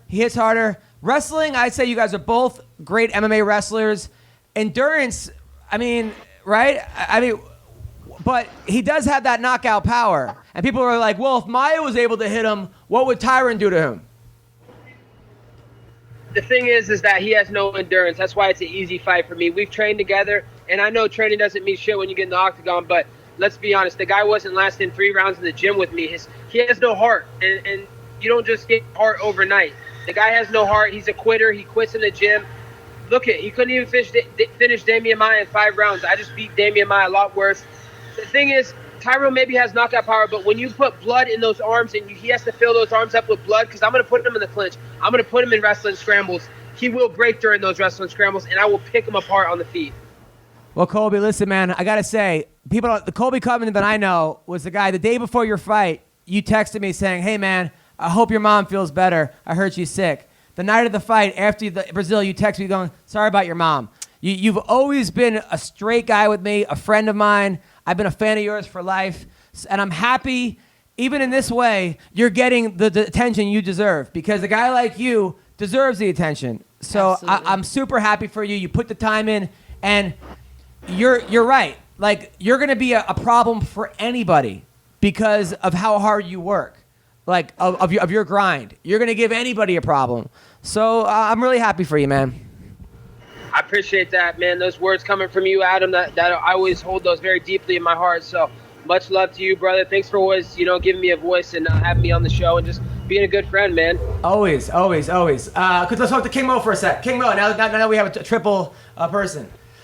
All right. King Mo. So King Mo, man, how you doing, man? Just feel my CBD. Yeah, you're smoking CBD oil. What happened to your head? You have a Band-Aid. Is that a tribute to Nelly? What's on your forehead? Oh man, I got thrown into the cage, man. I actually cut myself. On the cage? You cut yourself on the cage? Yeah, on the cage. That got me about 9 stitches or something like that. Fuck. Dang. Now you were supposed to fight a couple weeks ago, and then they changed it to like Bubba McDaniel. Like, what's going on with you? Yeah, right now, I had surgery. You know what I'm saying? So I'm trying to heal up. But I think I'm gonna re-aggravated with this wrestling stuff. To be real. What'd you have surgery on? What's up? What'd you have surgery on? my hip, I had a hip resurfacing done. Where they went in and they scraped my hip out, put metal over my hip bone in my hip socket. Dang. Some metal on metal. Yeah, but I mean, look, this is nothing. You've had staph infection. You've had like a hip replaced. You've had your penis removed. ACL. I mean, you're just, you banged the girl from the Bad Girls Club. I mean, you've had a lot of. Listen, I'm like a black Frankenstein right now. I got different body parts on me. You know what I'm saying? I'm there with I got you, about Mo. 10 more fights and I'm done, man. I'm good. Now, what about Ryan Bader? I mean, Bader's the champion. How do you think you match up against Bader? I match up good against Bader. I'm gonna see Bader. You know, I'm gonna see everybody because the thing is, I heard they're gonna have a heavyweight tournament. I'm gonna be in that bitch. I'm trying to fight Bader. I'm trying to fight everybody, man. I got 10 more fights and I'm out. 10 more fights. Yep. Fuck. Good. I think you do. I think you beat Ryan Bader. I I'm think gonna beat healthy. his ass. Not just beat him, I'm gonna beat his ass. I'm gonna go Colby Covington on his ass. And I'm going Colby Covington. Fuck that. Now what it's They call me BC, Black Kobe. Black Kobe. I like it. So Ryan Bader. Now, are you calling Bader out on Twitter? Are you making a? I'm not. But look, it's like this, right? The thing about Bader is he said he wants to fight me next. So we supposed to fight already, but like things happened, little injuries popped up, but we gonna make that shit happen again. Nice. Well, good, man. I'm happy. And then is Bobby there? Yeah, Bob. Hey, Bobby. This is great. And Impact Wrestling's on Pluto TV 24/7. Bobby Lashley, how are you doing, man? What's Hello? Bobby? What's up? What's up? Hey, I've always been a fan of yours. The one thing I think sometimes is you get too nice. You're a nice guy, and you get these guys down, and then you don't want to hurt them. What happened? Were you bottle fed? Like, why are you so nice? Because that's where I'm supposed to be. I can't change my persona just because I'm fighting, and I got kids, so I'm a nice guy. But I do bad things, man. I'm just very I do bad things, he says. You're very what? Now he's frozen. Aw. Fuck. Is he? Oh, we're disconnecting. Oh, okay. All right, we're back. So you do bad things? Yeah. Yeah. Who are you fighting next? I don't know. I was supposed to fight December in Newcastle, but I don't know what happened. My biggest thing right now is I live in Denver, and I have kids, so I can't really travel as much anymore. So I'm trying to look for some good coaches. And if I could get somebody to come out Denver and live, I'd be able to pay them and train me full time. And then I fight everybody. No, well, listen, you're a monster for anybody. I mean, you're also an Army veteran, right? Yeah. So thank you for your service, man. I got a whole bunch of talents. Yeah. What were you saying about Denver? Oh, where do you train in Denver? Well, I own a gym in Denver. Which gym? Well, first I had American Top Team gym, but then now I just do. I have a gym called Impact Fitness, so it's more of we do like boxing boot camp stuff, and I work a lot with kids, kids and adults. Nice. Not really fighters anymore. Are you single? Are you married? I'm single. Oh my God! Now you must be smashing all the white chicks in Denver. Hey, easy. I'm just saying. I'm looking for that special one. Oh come on! How many kids you got? I have 3. And how many different baby mamas? 2. All right. Okay, that's good. All right, that's. I got it. They weren't flukes. They were actually long relationships. I was engaged for 7 years, and I had my 2. Well, it's the first time I've ever heard you say engaged and Bobby Lashley in the same sentence. Because normally you just hump guys. No, I'm kidding. I'm joking. I'm a joke. Bobby Lashley. Listen. Honestly, I thought you and Brock would have been the best fight. I think you could beat Brock. And I think it still can happen. So you should start calling him out. Nah, he just got busted for steroids. He's gonna be out for years. Who cares? They can make it happen. There's enough money in that. Pro wrestling. There's enough money in that to make it happen. We can fight on YouTube. yeah. Bobby Lashley versus Brock Lesnar. That would be a fucking great fight. That would be awesome. Well, look, Bobby, man, you're a monster. You're a beast. You're a nice guy. You're an army hero. You're the man, dude. You're the man. So I need you to walk around with me and just say that to everybody. I seriously, I always thought, I'm like, man, this guy, this is like This guy would be the worst inmate ever. Just fucking like just me and you in a cell. Just fucking. Wow, I think there's some fantasies going on in this guy. No, that would be. That's like every. This is why I don't break laws. Okay, but listen, Bobby, you're the man. Thank you for all you do, and can't wait for your next fight. Right on, man. Appreciate it. Take care. You want to talk to one of these guys? No, we're done with those guys. The Heat Seeker. Thanks, Colby. Bye, Colby. Bye, Colby. Have a good day, Heather. Have a good day, Adam. Thanks, too. brother. Take care. See you guys. Bye. All right, so that was Bobby. What a nice guy, fucking Bobby Lashley. He is though. He looks like he is. He's a monster. A monster, right? He's as big as I they love how come. he's like, I train kids and adults. I'm like, oh well. Who else would you? Train kids, adults, females, and teenagers. It's a little bit of everything. All right, so Walt Harris, we wanted to have him on. I texted him, but I guess we'll have him on next week. Sorry, Walt. Sorry, brother. Sorry we couldn't link up today. All right, listen. That was cool though. We got King Mo, Colby Covington, and Bobby Lashley.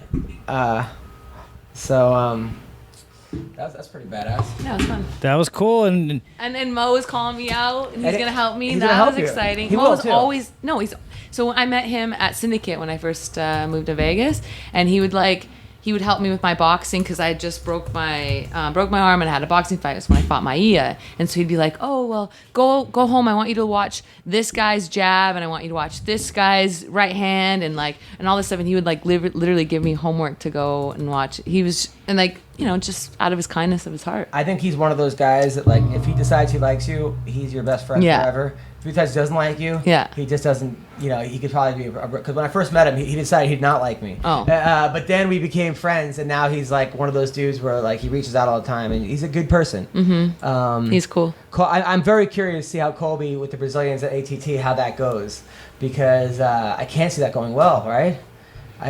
But then again, you're right. If Dan Lambert is listen, this is business. I'm managing Colby, and he sees money behind it. Fuck it, right? Yeah. That he's the guy in charge. I just hope that no one tries to heel hook him for extra in the gym or some crazy shit. He won't go with those guys. Come on. Yeah. Yeah. Those guys are they'll good, figure though. it out. Well, I'm sure. Don't worry. Colby's gonna be fine. He's gonna be fine. He'll go with the guys that he feels comfortable with. If someone's giving him they're not gonna act like they're his friend, and then they're gonna show animosity right away, and then he's not gonna go with those people. Yeah.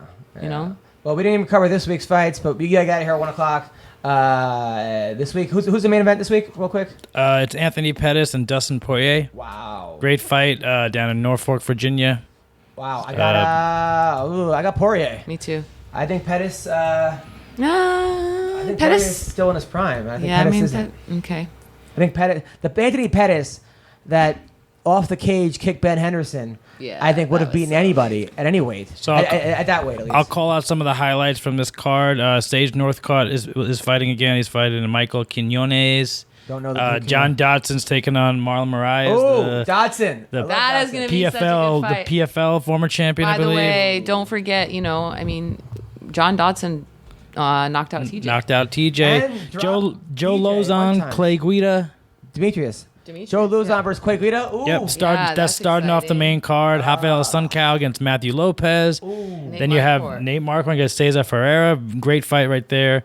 Then Andre Arlovsky fighting Junior Albini. I don't know who that is. Yeah, do I? Sounds cool. But Diego, right? Diego's fighting? Yep, Diego's the co-main Sanchez. event fighting Matt Brown. And Wow. then you got Tatiana, too. Tatiana's was the... Pena Suarez? Yeah. Against who? She's fighting Viviane Pereira. I don't know who that is. I don't either. I like it. I like this card. awesome. Come on, guys, get your MMA knowledge up.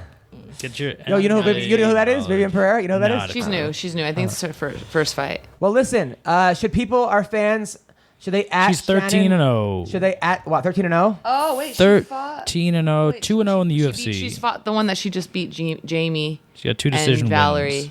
Valerie Letourneau? Yes. Ooh. She split decision against Valerie back in December of last year. Isn't she really short and She's kind of... new, but I guess not. Probably. She beat Jamie. It's the last one Jamie fought. In Jamie Brazil. Moyle. Yeah, I know that girl. That girl. Girl's tough. Tatiana's going to kill her. Yes, I think so. So, should people at Shannon saying give Heather a fight in Invicta? No. Shannon has offered me a really, really great opportunity, and I'm really considering it right now. Okay. Yeah. All right. So, we'll see. We'll see what happens. Like I said, Invicta's amazing. I went to the last fight. I've gone to a few fights. They put on a great show. Shannon's amazing person. Great. Everything great. I'm exploring my options, you know? Yeah. It's just like No in my porn, right? life, like Porn? no Okay. porn. I'm exploring my fight options. I'm also, like it's kind of crazy. Like when it rains, it pours, and my life is kind of just really opened up. I'm very free in my life right now to take opportunities and see where it goes. Well, you know? good luck. I always got your back. You got my back. Thank and you, King Adam. Mo's got your back too. So Andrew, what do you got coming up? What I have coming up, we'll be doing a fight party live this weekend from Eve Edwards' house. We're bringing a chef, cooks food and stuff. It's a great time. I'll be running what I usually do here. I run all the fight channels and pro wrestling channels. A little tie-in, guys. One of our most popular channels right now is the Impact Wrestling channel. You could see those guys we just had on the show on our channel in the next couple weeks. You said that. So I was thinking, can I You do interrupt? wrestling? Well, I would love to do pro wrestling. I'm totally down. But so Adam's been going through quite some stuff lately. With his mom passing, and I was just thinking, he just said he ran 7 miles. So I was like a little concerned that his knee wasn't ready for this. But I'm gonna throw this out there and say that we're gonna get Adam a fight. So it can be either a pro wrestling match, an MMA fight with big padded like puffy gloves and headgear and shin guards and stuff. It could be a wrestling match or a jiu-jitsu match. I'm open to promote any of those. If we have any takers out there who want to do this, The only thing I'm not open to boxing match could be cool. You open to this? yes, you're going to be open like to the it idea because of a we're going to get boxing the match. perfect person. A boxing match would be cool. I'm going to be your trainer. Awesome. And I'm sure there's other people who want to Benny the help. Jet, is he gonna help me? Benny the Jet would help. Steven Quadros, Eve Edwards. Yeah, Eve Yvette, Edwards, you yes. got so many people. Yeah. Like this would be such a great thing, and Oh, you would 'cause I have get in nothing the else to best do in shape. my life. Well, no, but you need to work out, so we might as well be training I for don't know. I'd something. be open maybe It's to a so much wrestling better. match. I don't need Okay. to be getting punched in the face. I'm 40. No punches in the face. We can we could wear like a. What? We can contact Impact Wrestling, talk to Yeah, Colby. pro wrestling or like fake wrestling or real Yeah. wrestling or like Yeah. high school wrestling. Or we could Hey. wear one of those collegiate face folk style masks or whatever. I don't know. I'll think about it. And so, if any takers out there who want to take Adam, please put your applications in. You can put them on mine. On my social media is Heather Jo Clark. Or no women. No, it's only for men. Sorry, Adam. Damn. You're married. That's true. So, yes, that's All going to right. happen. So this Wednesday, I'm going to be at Diamonds. So excited. I'm going to be at Diamonds in Maui this Wednesday night. Maui? Yeah, in Maui. I'm going to see Kendall Grove. He's going to be there. You're going to Maui? Yeah, I'm doing shows in Maui. Thursday, I'm at Vibe in Maui. It's in Kihi. Hi. Now I can't even say it. Kihei. Kihi. No. Kihi. Kihei. Friday, I'm at Y Bar in I've never been. Waluku. Wailuku. And then Saturday, I'm back in Kihi at 3's. So I'm in Maui all week, doing shows in Maui this week. That's so cool, Adam. I'm so jealous. I lived in Maui for 2 years. Really? Yeah. That's weird. I ran a surf school and photography and did all these things. Damn. You do photography? Yeah, I do. Oh, you can check my photography website, hjcphotography.net. Nice. .net. Yeah, I know that. For some reason, the .com. So, hjcphotography.net. Well, thank you guys so much, and have a great week.